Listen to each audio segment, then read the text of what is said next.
Welcome to this series of readings of the Mechanization concept, a manifesto by the Great Divine Director. There are 22 parts to these releases by the Great Divine Director. He has asked that they be read in the order of their release. I'm Caroline Hansky, the reader. The teachings were given by the Great Divine Director through the messenger Mark L. Prophet in 1965. Permission was granted for reading them and making them available to the general public in audio form. These readings are from Mark and Elizabeth Prophet, The Mechanization Concept, The Mysteries of God on the Creation of Mechanized Man, Pearls of Wisdom, Volume 8, Teachings of the Ascended Masters, Summit University Press, copyright Church Universal and Triumphant, 1965. They are also published as Mark L. Prophet, the Soulless One, Cloning a Counterfeit Creation. Copyright 1965, 1980, 1981, Summit University Press. Why would you want to listen to and or read these releases? Because the message in them is as important now, or even more so, as when it was originally delivered. The message is serious and ought to be taken seriously. The mechanical, non-human creation, not created by God ones, are among us and have been for thousands of years. We have taken on their consciousness to some degree and must free ourselves from it. Prayer and working on our psychology are two ways of doing this. But first, we must be aware of what the mechanical consciousness is. These releases by the Great Divine Director are for this purpose. What makes this so relevant at this time? If you are following the news of the development of robots for every conceivable purpose, then is it not curious that this is made to seem a new development? As these current robots are portrayed, they are obviously mechanical. Yet, just as obvious from the Great Divine Director teachings is the fact that the robots that have been on the earth for thousands of years appear like humans. We don't know the difference. Then why is it important to make us think this is a new advanced development? Something to ponder. The Great Divine Director is a cosmic being with many offices in the spiritual hierarchy. For example, he is a member of the Karmic Board in which he represents the first ray of God power. He is known as the Great Divine Director because he has merged his consciousness with the cosmic cycles of God's divine plan for untold universes of light. Great Divine Director is the title of an office in the cosmic hierarchy, given to the one who, by virtue of diligent application over the eons, focuses within his causal body the formula of the ascension for the children of God and the sons and daughters of the Most High evolving in this cosmos. The causal body is the spiritual part of us in which is stored our attainment, all merit we have ever accrued, our treasures stored in heaven. The Great Divine Director's causal body is a giant blue sphere that surrounds the entire planet. Thus his attainment of cosmic consciousness qualifies him to ensoul the flame of divine direction on behalf of Earth's evolutions and untold lifeways beyond. The Great Divine Director long ago passed those initiations that placed him at cosmic levels of service and qualified him to become the Manu of the seventh root race. A Manu embodies the archetype for an entire life wave of souls who will incarnate on Earth at a certain period, including the divine image and likeness out of which they are made and the pattern of their destiny. The seventh root race is destined to embody first in South America under the Great Divine Director, and so he presides spiritually over the continent of South America. He is then the lawgiver and sponsor of the seventh root race, the one who holds the blueprint for the entire race of the souls who begin their embodiment in the age of Aquarius that is now dawning. Godfrey Ray King, author of the book, The Magic Presence, describes the Great Divine Director in it. This majestic being stood fully 6 feet 4 inches in height, with wavy hair that fell to his shoulders and looked like sunshine on gold. His robes glittered with points of light like jewels that flashed continually with the tremendous radiance of the power held under his control and obedient to his conscious direction. The girdle encircling his waist was a mass of sapphires and diamonds. From it hung a panel to a few inches below the knees. This also was a mass of jewels. End of quote. The great divine director has said, I pray that you will call to me, for I have within my consciousness the scroll of the divine plan for every living soul on Terra and in the vast beyond. The Mechanization Concept, a manifesto by the great divine director, Part A, Attainment. To friends of freedom who cherish life and would keep it free, a manifesto from the adepts of the House of Akazi on the attainment of freedom from the most dangerous dogma of the mechanization concept. As the present potential of progress, personal and planetary, is examined, we bow to the edict of the Karmic Lord to release the following advanced truths to all mankind, to those who are already able to cognize truth, and also to those who will pursue my words, until by the dawn of pure reason and the effort of holy prayer, the great truths contained herein shall be correctly understood. We begin, then, a manifesto designed to free the planet from some of the intense opposition to good, which has been generated by erroneous principles and abuses, not regarded so by many who use them, but which are certainly a deterrent to the flow of that divine element of Christ's good, which would otherwise bring healing and peace and freedom to all men and to all nations. Long ago in Transylvania, when the banner of the House of Akazi was first unfurled on behalf of the great cosmic brotherhood, it was to bring peace and freedom to the world, and to end the tyranny and oppression which for far too long had robbed mankind of his birthright immortal. It has been necessary for us through the ages to utilize many forms of communion and education, including what may be termed coeducation, whereby the soul of man, apart from the mortal form, while the body sleeps at night, is correctly informed about some of the great truths of the universe. These are wholly unacceptable to the domain of mortal reason in the daylight consciousness, simply because teachers, friends, companions, and circumstances have already set up a mold and matrix based upon human concepts, bereft of the wisdom contained in the golden pages of the record of pure God truth. Among his many profound observations concerning the human psyche, St. Paul noted, For the good that I would do, I do not, but the evil which I would not, that I do. I find then a law that, when I would do good, evil is present with me, but I see another law in my members, warring against the law of my mind, and bringing me into captivity to the law of sin, which is in my members. This dichotomy, found in the valley of decision by every individual seeking to do right, is often the result of a warfare which threatens to divide the very personal self of that one. But Christ said, I came not to send peace, but a sword. The sword which is sent is the sword of Christ's discrimination and truth, which cleaves asunder the false from the true, showing men the reality of their divine nature and the utter futility of the human. It is designed to set apart those who choose to champion the cause of freedom rather than that of their own personal egos and smug concepts. We commence, therefore, in this manifesto to deal with problems out of the ordinary, and I must implore all who will read that which follows to understand that their study must be from the beginning.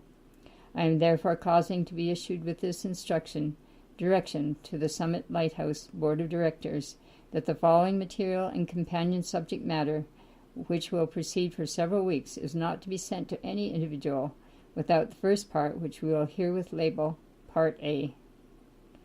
While we desire to make this an ABC of ability, brotherhood, and Christly discrimination, we recognize that we may require the use of more of the letters of the alphabet ere we approach the place designated as X, the unknown quantity, which signifies that sufficient knowledge has been released whereby even a little child might understand with properly graded prior training.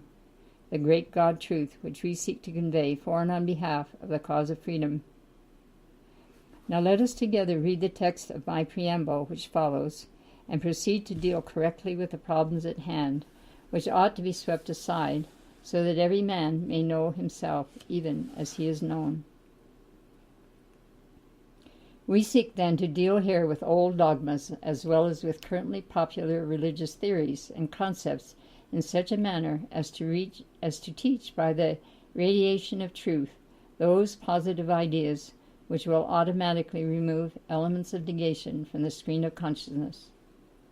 Let none therefore say that we are against either individuals, organizations, or even accepted concepts, but rather let us hereby make clear that we state those great truths for which we stand, for those that have the ring of the celestial bells of freedom intonated with the very substance of the precious metal of truth itself. We shall deal first with some of the wrong ideas of men, more specifically with those centering about that which we shall term the monstrous mechanization concept, a most dangerous dogma. 20th century man is able to understand the laws of chemistry and the physical sciences, the atomic complex, the power of cohesion and adhesion, and the magnetism of orbital fields are familiar to them as they relate to the manifestation of form. But the spiritual ring passed not, and its reason for being is scarcely understood even by the few. Religious theory, in dealing with the creation, lays credit for the cosmos to an anthropomorphic God, presumed by some to abide outside the cosmos, and this is a deistic theory, and presumed by others to abide within the cosmos, and this is a pantheistic theory. At this point, I see nothing to be gained on behalf of freedom to enter directly into this human intellectual controversy, but I choose rather to sidestep the issue as immaterial, and to deal with the fact that some among mankind seem to now feel that, because of current advances in science, it may have been possible at one time, or it may be possible in the future, for mankind to create life and form akin to the human body. The latest strides in molecular science and the understanding of the chemical composition and cellular structure of the human embryo suggest the imminence of this achievement. Old religious theories concerning the creation become outworn, as men find in scientific accomplishment an explanation for all things, and men are even ready to deny the existence of God, the Creator, on the basis that he is no longer needed, since man can simulate creation itself. Now, I do not desire to discourage men from probing the universe, but I would point out that there are those who presume still further to consider that it would be possible for them to create souls to inhabit the bodies which they expect to create. An even greater step of ambition in this direction, which may seem a bit far-fetched to men in lesser stages of spiritual development, would be for mankind to attempt also to create laws governing segments of the universe. If mankind can presume to create laws governing a segment of the cosmos, will they then contemplate the possibility that they may one day manage the entire cosmos?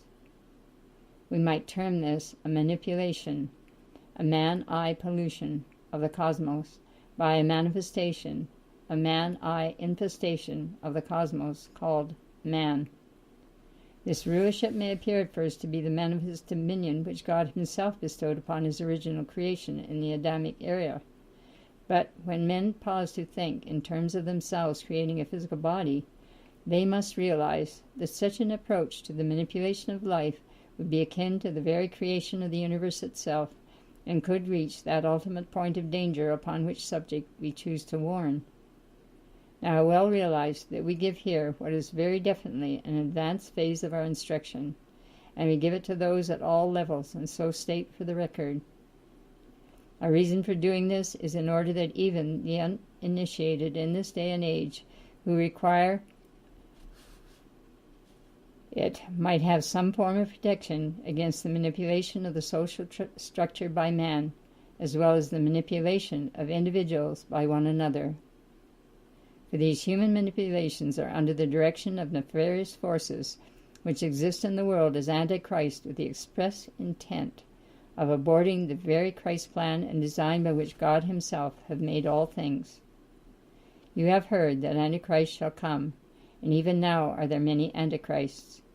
This warning spoken 2,000 years ago by the beloved of the Christ is reaffirmed today by the cloud of witnesses, which remain to defend the children of earth from all harm.